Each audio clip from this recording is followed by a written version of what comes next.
বিসমিল্লাহ রহমান রহিম। প্রিয় দর্শক শ্রোতা, কেমন আছেন আপনারা সবাই?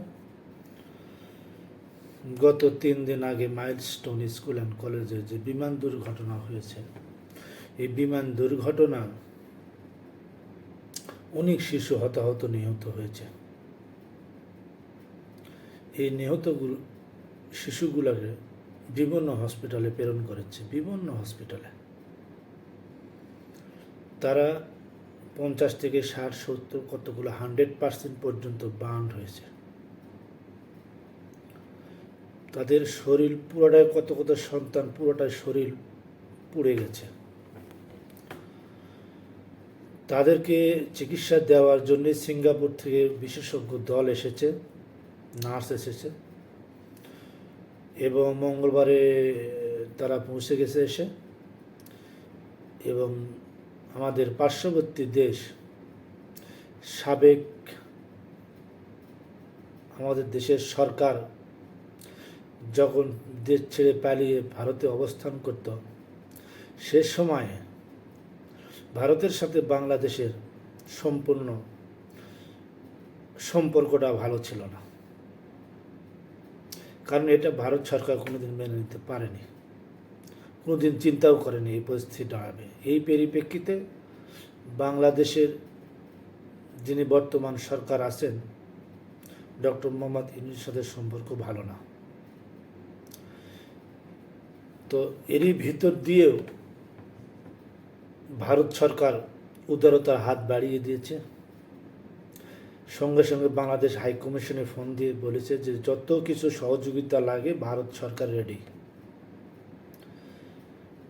বাংলাদেশ হাই কমিশন যিনি আছেন, উনি এই জিনিসটা গ্রহণ করেছেন এবং ভারত থেকে বিশেষজ্ঞ দল, বার্ন ইউনিটে যারা বিশেষজ্ঞ ডাক্তার নার্স আছেন, 2জন ডাক্তার সহ অনেকগুলো নার্স, তারা ইতিমধ্যে ঢাকায় পৌঁছেছেন।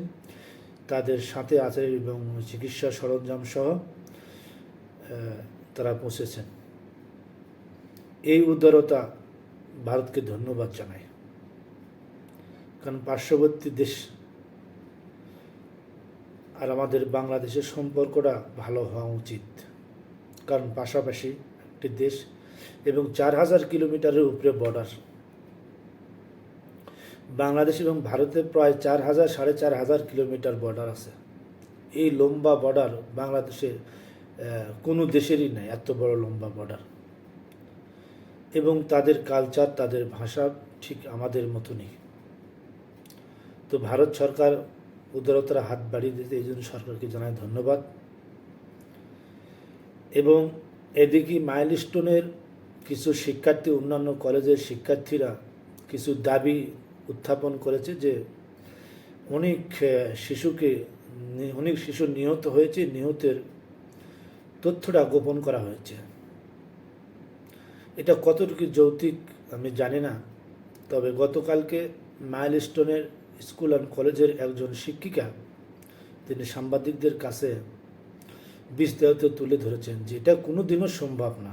কারণ যে বাচ্চাগুলো এখানে ক্লাস করে তাদের রেজিস্ট্রি আছে, তাদের আইডি কার্ড আছে, তাদের নাম আছে, তাদের প্রেজেন্টিং আছে, এটা কোনোভাবে গোপন করা সম্ভব না। যদি কোনো শিশু গোপন হয়ে, যদি তথ্য আমরা গোপন, তার তো বাবা মা আছে, বাবা আমাদের ভাই বোন আছে, আত্মীয় স্বজন, তারা তো আসতো আমাদের কাছে, তারা আসে বলতো আমাদের সন্তান খবর। এই যত্ন তারা কেউ আসেনি। কিন্তু এই ধারণাটা ভুল একদম।